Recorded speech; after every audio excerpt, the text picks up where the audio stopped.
Untuk mengerjakan ujian akhir semester 1 mata kuliah IoT, kami dari kelompok 3 kelas I yang beranggotakan Rio Fatahatari, Lindung Nerwaseta Agung, Muhammad Mahram Hafiz, Algidayani Kurota Ayunin, dan saya sendiri Alifah Syafa Nabila akan menjelaskan mengenai konsep dasar hukum pajak.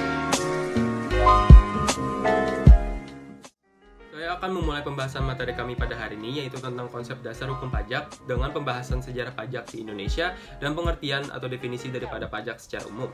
Untuk sejarah pajak yang ada di Indonesia, pajak setelah ada sejak masa kerajaan, mana itu namanya adalah UPT. Jadi pajak yang bersifat memaksa yang diimplementasikan pada zaman kerajaan, yang diberikan dari warga negara kepada kerajaan untuk membayar upah atau menghormati jasa daripada kerajaan yang telah menjaga keamanan daripada penduduk yang tinggal di dalam kerajaan tersebut. Yang kedua adalah masa kolonial, di mana pajak yang diterapkan itu seperti pajak rumah, pajak usaha, sewa tanah maupun pajak pada pedagang itu diberlakukan pada 1839. Yang terakhir pada masa kemerdekaan. Pada masa kemerdekaan, pajak dimasukkan ke dalam UUD 1945 pasal 23 pada sidang BPUPKI. Pasal itu berbunyi segala pajak untuk keperluan negara berdasarkan undang-undang. Dan pengertian atau definisi daripada pajak secara umum. Jadi pajak itu berasal dari bahasa Latin yang artinya adalah kontribusi wajib kepada negara yang terutang oleh orang pribadi atau badan yang bersifat memaksa berdasarkan undang-undang dan tidak mendapatkan imbalan secara langsung dan digunakan untuk keperluan negara bagi sebesar-besarnya kemakmuran rakyat. Jadi pajak itu dipungut berdasarkan norma-norma hukum untuk menutupi biaya produksi dan jasa kolektif untuk mencapai kesejahteraan umum. Penolakan untuk membayar pajak atau penghindaran atau perlawanan terhadap pajak maka akan dikenakan sanksi tertentu dikarenakan ini merupakan suatu pelanggaran hukum karena telah terikat oleh undang-undang tertentu. Pajak terdiri dari pajak langsung atau pajak secara tidak langsung dan dapat dibayarkan dengan uang ataupun kerja yang nilainya setara. Jadi menurut Leroy Bulia, pajak adalah bantuan baik secara langsung maupun tidak yang dipaksakan oleh kekuasaan publik dari penduduk atau dari barang untuk menutupi belanja pemerintah. Ada perbedaan definisi pajak menurut perspektif daripada hukum dan juga perspektif ekonomi. Pajak dari perspektif ekonomi dipahami sebagai beralihnya sumber daya dari sektor privat kepada sektor publik. Pemahaman ini memberikan gambaran bahwa adanya pajak menyebabkan dua situasi menjadi berubah. Jika ditinjau melalui perspektif daripada hukum, menurut Sumitro merupakan suatu perikatan yang timbul karena adanya undang-undang yang menyebabkan timbulnya kewajiban warga negara untuk menyetorkan sejumlah penghasilan tertentu kepada negara. Negara mempunyai kekuatan untuk memaksa dan uang pajak tersebut harus dipergunakan untuk menyelenggarakan pemerintahan seperti membuat infrastruktur dan juga suprastruktur. Apa hukum pajak? Falsafah berarti anggapan atau gagasan yang paling dasar yang dimiliki oleh orang atau masyarakat atau bisa disebut sebagai pandangan hidup. Pajak yang digunakan untuk membiayai berbagai pengeluaran untuk kepentingan masyarakat umum sudah nyata berdasarkan kegotong royongan dan kekeluargaan. Gotong royong yang mengandung sifat secara bersama melakukan usaha atau membiayai kepentingan umum tanpa secara langsung mendapatkan imbalan tersimpul dalam pengertian pajak. Dasar hukum pungutan pajak tertuang di dalam pasal 23A Undang-Undang Dasar 1945 yang berbunyi pajak dan pungutan lain yang bersifat memaksa untuk keperluan negara diatur dengan undang-undang. Pajak merupakan pungutan yang tidak memberikan imbalan secara langsung yang bisa dikatakan sebagai pencurian, perampasan, bahkan perampokan. Oleh karena itu, pungutan berupa pajak harus mendapatkan persetujuan dari rakyat, yang dalam hal ini diwakili oleh DPR dengan produk berupa undang-undang.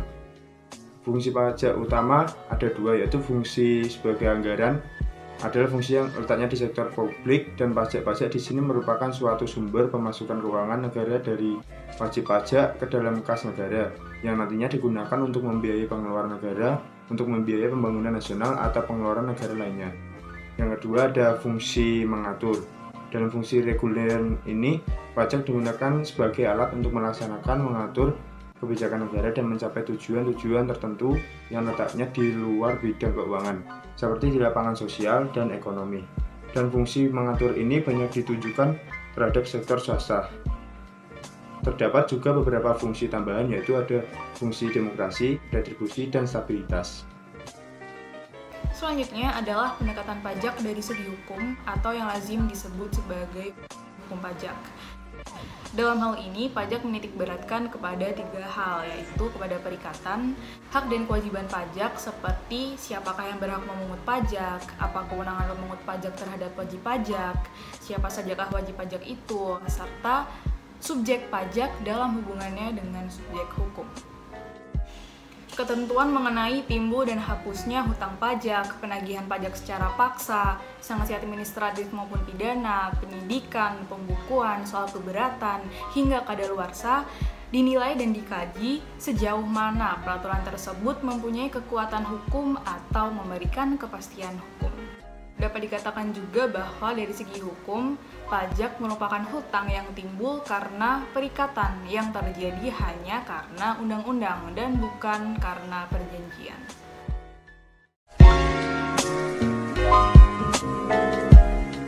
Pengertian hukum pajak. Hukum pajak atau tax law merupakan suatu kumpulan peraturan-peraturan resmi dan tertulis yang mengatur hubungan antara pemerintah sebagai pemungut pajak dan rakyat sebagai pembayar pajak. Pemerintah dalam hal ini diwakilkan oleh Direktorat Jenderal Pajak Kementerian Keuangan Republik Indonesia yang berwenang mengambil kekayaan seseorang dalam bentuk pembayaran pajak, dikelola dan diserahkan kembali kepada masyarakat. Penyerahan tersebut secara tidak langsung melalui pelayanan publik yang diambil dari kas negara. Hukum pajak merupakan suatu produk hukum dan menjadi bagian dari ilmu hukum yang mengatur hak dan kewajiban perpajakan baik dari sisi pemerintah maupun wajib pajak yang harus dipatuhi dan dijalankan. Dengan demikian, hukum pajak tidak terlepas dari sanksi hukum sebagai konsekuensi agar pemerintah atau fiskus maupun wajib pajak menaati peraturan pajak tersebut. Konsekuensi yang dimaksud yaitu sanksi hukum berupa sanksi administrasi dan sanksi pidana. Kedudukan hukum pajak di Indonesia. Hukum pajak adalah bagian dari hukum publik. Hukum pajak di Indonesia menganut paham imperatif. Artinya, pelaksanaan pemungutan pajak tidak dapat ditunda. Ketika terjadi pengajuan keberatan terhadap pajak oleh wajib pajak yang telah ditetapkan pemerintah, sebelum ada keputusan dari Direktur Jenderal Pajak tentang keberatan diterima, maka wajib pajak terlebih dahulu harus membayar pajak sesuai dengan yang telah ditetapkan. Berikut ini adalah penjelasan kedudukan hukum perpajakan. Hukum perdata yang mengatur hubungan antara satu individu dengan individu lainnya. Hukum publik di mana mengatur hubungan antara pemerintah dengan rakyatnya. Antara lain terdiri dari hukum tata negara, hukum tata usaha negara, atau hukum administrasi negara, hukum pajak, dan hukum pidana. Berdasarkan 2 poin di atas, dapat diketahui bahwa kedudukan hukum pajak merupakan bagian dari hukum publik. Hukum pajak mengatur hubungan antara pemerintah selaku pemungut pajak dan rakyat sebagai wajib pajak. Selanjutnya ada tentang sistematika hukum pajak. Sistematika hukum pajak membagi pajak menjadi 2. Yang pertama adalah hukum pajak material dan yang kedua adalah hukum pajak formil. Tadinya sebelum ada tax reform, hukum pajak material dan hukum pajak formil ini menjadi satu. Namun setelah adanya tax reform, hukum pajak material dan hukum pajak formil ini dipisahkan kecuali untuk Undang-Undang Nomor 12 Tahun 1983 yang merupakan hukum pajak formil yang khusus. Selanjutnya kita akan membahas tentang hukum pajak material dan juga hukum pajak formil. Hukum pajak material adalah hukum pajak yang memuat tentang segala norma-norma tentang keadaan, peristiwa hukum, dan juga perbuatan apa saja yang menimbulkan hutang pajak, berapa besarannya, dan juga siapa saja yang akan dikenain hutang pajak tersebut. Dengan kata lain, hukum pajak material adalah hukum pajak yang mengatur tentang segala hal yang menimbulkan dan juga menghapuskan hutang pajak, serta mengatur bagaimana hubungan antara pemerintah dan juga wajib pajak. Selanjutnya ada hukum pajak formil. Hukum pajak formil adalah hukum pajak yang memuat segala aturan tentang tata cara pelaksanaan dari hukum pajak material. Contohnya, apa saja sih yang dimuat dalam hukum pajak formil? Hukum pajak formil memuat 1. Tata cara untuk penyelenggaraan dan juga penetapan suatu hutang pajak.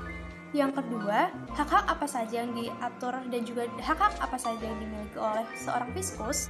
Dan yang ketiga adalah hak-hak dan juga kewajiban yang dimiliki oleh wajib pajak. Contohnya, kewajiban untuk mengadakan pembukuan dan juga hak-hak untuk mengajukan banding dan juga keberatan. Kemudian, nantinya jika dalam undang-undang pajak khusus ternyata memuat hal-hal yang bertentangan dengan hukum pajak formil, maka hal ini harus diatur kembali dalam undang-undang pajak yang bersangkutan. Teman-teman, dengan demikian, sistematika hukum pajak merupakan materi terakhir dari kelompok kami sekaligus menutup materi tentang konsep dasar hukum pajak yang telah kami sajikan. Untuk perhatiannya kami ucapkan terima kasih, dan kami harap semoga materi yang kami sampaikan dapat membantu teman-teman sekalian. Salam belajar dari kami. Wassalamualaikum warahmatullahi wabarakatuh. Om Swastiastu, Shalom, Namo Buddhaya.